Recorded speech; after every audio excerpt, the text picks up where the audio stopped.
Have you ever taken your clothes to the dry cleaners and wondered what happens next? What is dry about dry cleaning?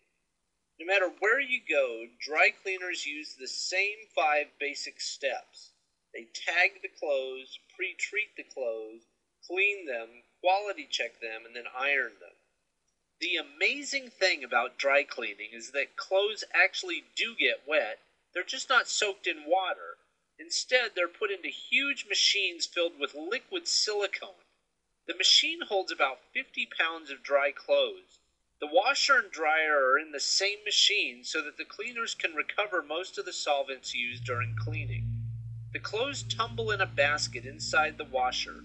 The solvent flows into the basket and chamber constantly, immersing the clothes and gently dropping and pounding them against the baffles in the cylinder. The dirty solvent is continuously filtered.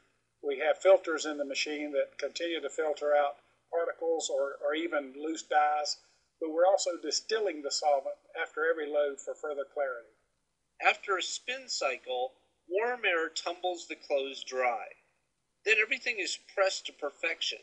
Specialized forms, like this one for shirts, make it easy to get rid of all the wrinkles and to get perfect creases. So that's how dry cleaning works.